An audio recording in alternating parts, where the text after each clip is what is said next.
A very warm virtual hello to all of you. For those of you who don't know me, I'm Brian Ferguson.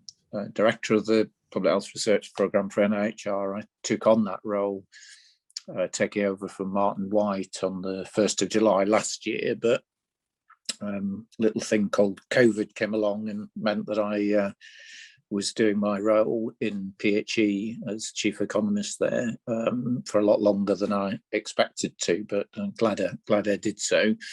So I've been doing joint roles for the last 9-10 months or so, but as of the end of March, I finished with PHE, so I'm just doing the NIHR role now. And it's a very exciting time to have taken on the role. So what I'm going to do today, and I'm certainly not going to speak for half an hour. I was probably going to speak for 10-15 minutes and then I hope leave plenty time for Q&A. What I wanted to do really was just talk you through what I see as the sort of vision for the Public Health Research Programme over the next 5 to 10 years. And in doing that, I'm going to refer to a paper that we took to the NIHR Strategy Board that Chris Whitty chairs back in March, which was called the Public Health Research Landscape. And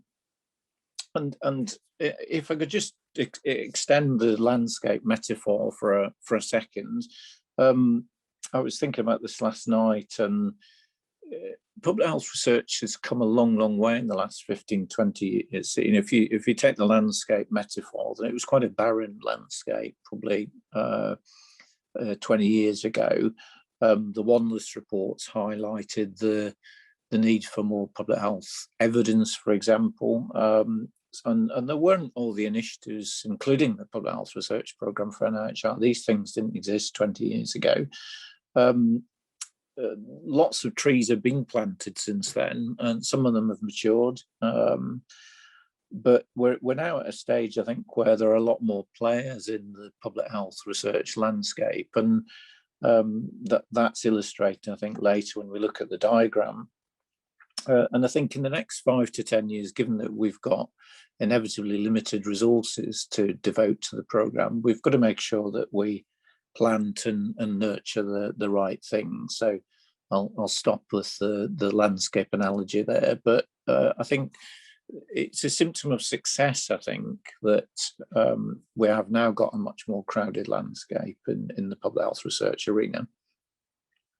So let me just talk about 5 different themes that the strategy board paper touches on, and again, very happy to expand on those in questions. So I'll be relatively brief, and I'm just referring to the strategy board paper to remind myself of what I was going to say.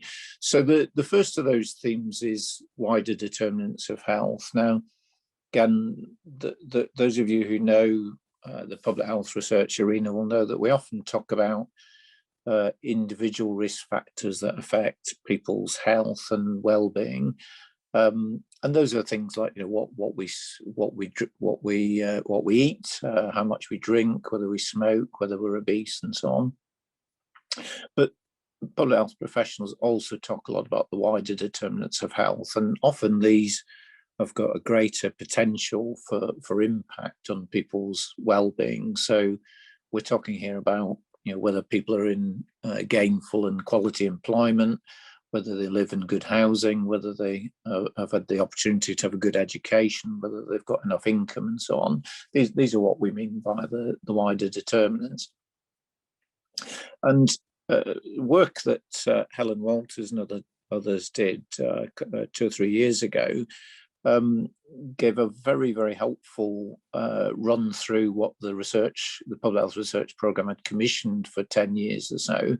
And one of the real take-home messages for that was that there hasn't been as much commissioned in the wider determinants of health as we would like. And I think that's recognised and acknowledged across the public health research system. So wider determinants was the first one.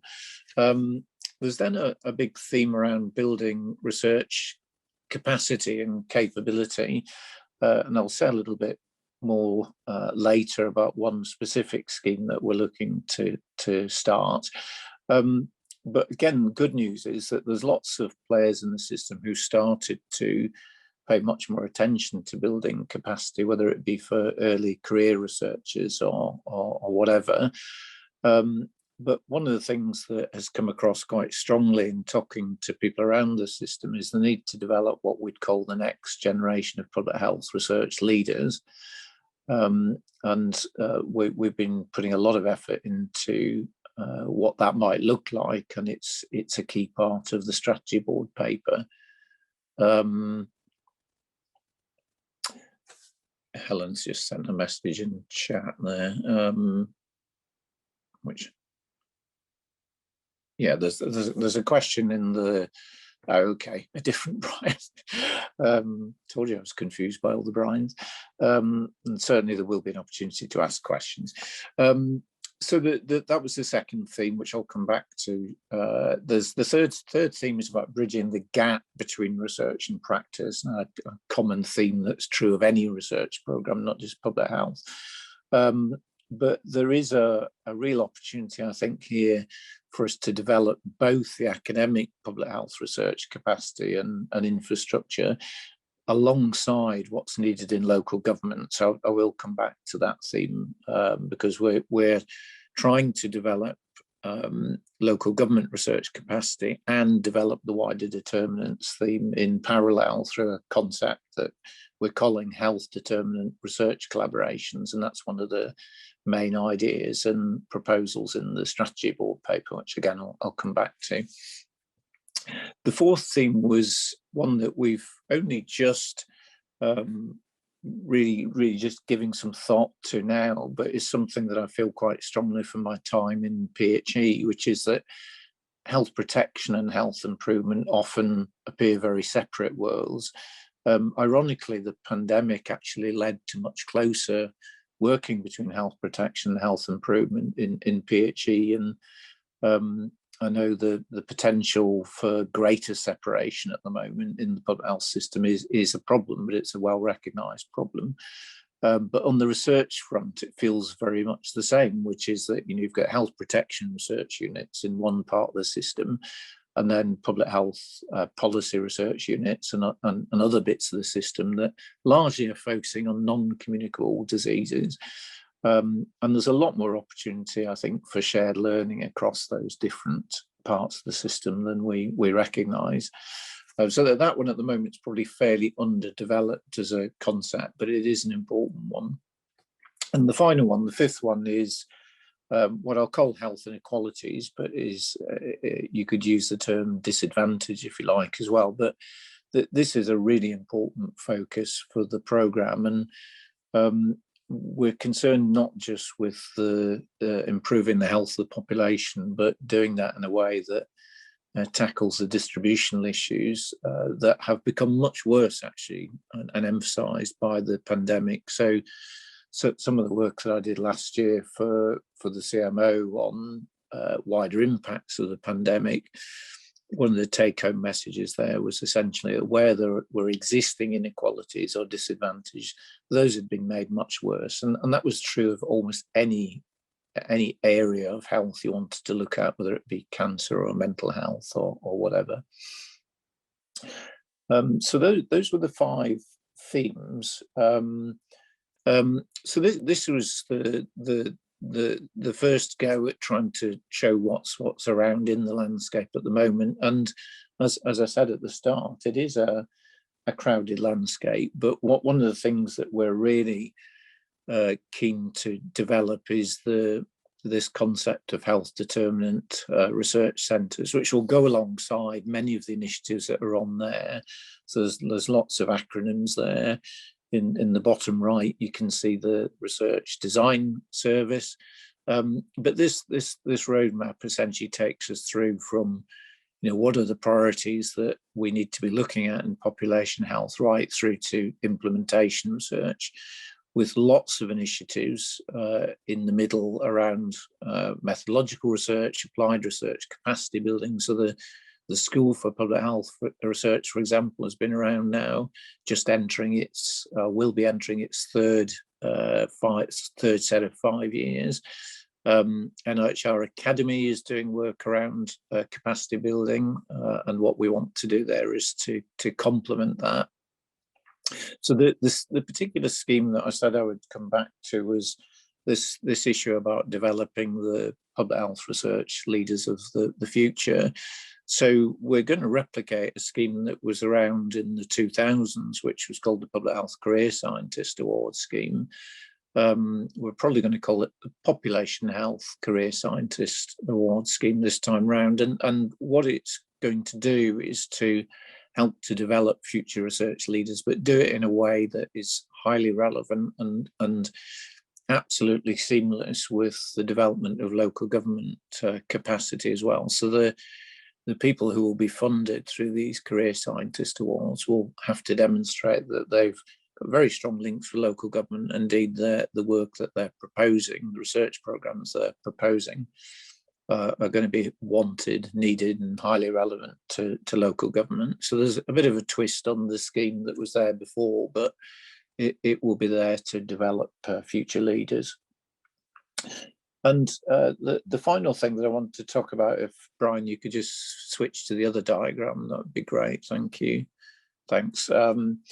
Is the concept of health determinant research centres. So what I think this timeline very helpfully shows is that this is the continuation of a journey. So these things just haven't come from nowhere. So the Public Health Research Programme was launched about 13 years ago. The paper I referred to about 3 years ago highlighted the need to focus on local government research infrastructure and this big gap around the wider determinants. And there've been a number of schemes that are highlighted there in the sort of top right of the diagram. And everything we're doing here is intended to complement these schemes and work in collaboration with a range of partners.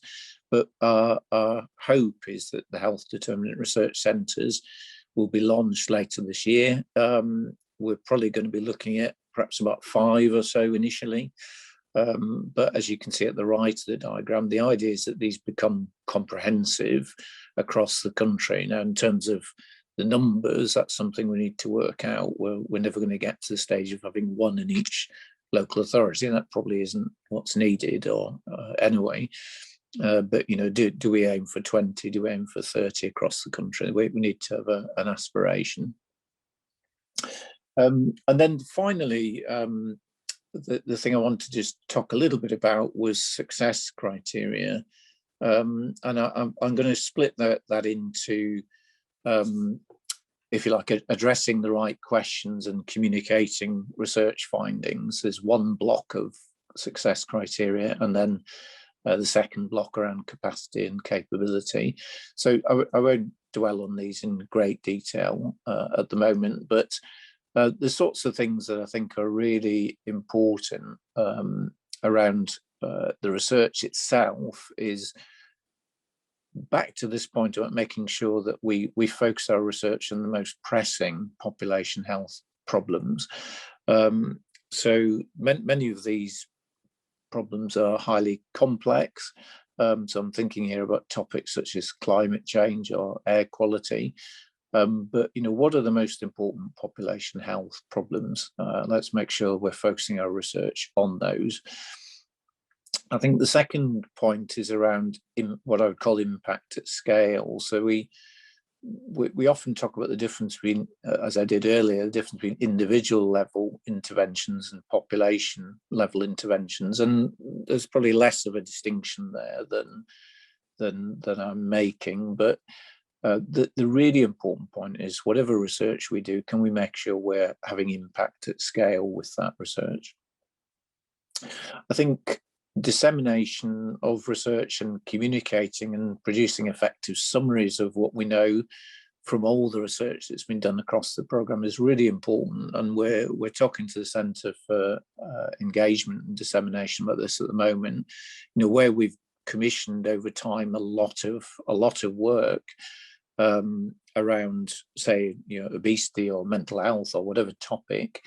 have we actually pulled together what we know from that body of research? Because typically the answer to that is no, we haven't, because of course all these studies are done in isolation and we never have time to look at the whole body of research. But I think that's something that we need to focus on in the programme.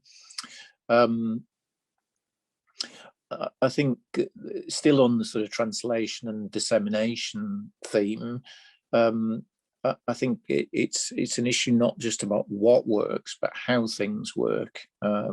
So to make sure we've got effective adoption and spread, it's not just finding out what particular things are effective or cost effective, but how do these things work in particular settings. And then finally, on the sort of research itself, this issue about inclusivity is really, really important. So not just talking about EDI, equality, diversity, inclusion, but making sure that the communities that are being researched are actually involved in the research that affects them, and indeed are able to see the findings and understand the findings of the research that's been done in those communities.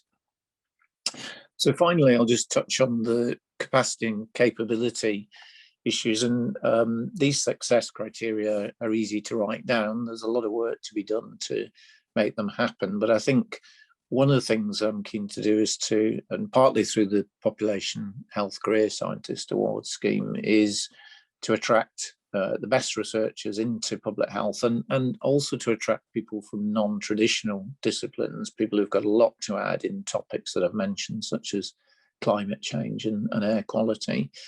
A really big part of what we're trying to do here is to develop sustainable local government research infrastructure. There's no point in us investing in something that's going to be there for a year or two and then isn't going to be sustainable. It's got to be robust. It's got to be sustained over time. I've talked about the next generation of research leaders, so I won't labour that. Coming back to the inequalities theme, there's a really important issue here about establishing research presence in disadvantaged areas where there's not traditionally been a strong public health research presence. Again, very difficult to do, and people will say that, quite rightly will say that, the most important criteria are around research quality, and that's absolutely right. But sometimes you have to invest and take a chance in particular areas or particular parts of the country if you're really going to get that research presence in disadvantaged areas where the tradition isn't there. And finally, and this is the point I know I've made so far, but there is something here about what the easiest way to describe it is probably to use the word synergy, which is probably overused, but what I'm thinking about here is the mutually sustaining partnerships between academic public health research and local government. The reason the strategy is focusing very much on developing future leaders alongside developing a strong infrastructure in local government is that if we are successful in doing that hand in hand, then you do get true synergy and you get strong partnerships that sustain themselves. So, a successful HDRC in a few years' time would be one that had received pump priming money from NIHR, but actually became self-sustaining because the researchers and local government colleagues have managed to attract other funding from a range of sources. So there is something there about jointness in terms of the partnership, joint appointments, joint programs of work that provide equal benefit to the sectors. There's no good if local government just sees all the benefits to academia or vice versa. It's got to be there's got to be something in it for everyone. So that's my quick run through what the strategy is or the vision is for the next 5-10 years. I've mentioned the two schemes that I hope we'll be getting a green light to go ahead for as soon as possible. But I'm very happy to stop there and take any questions.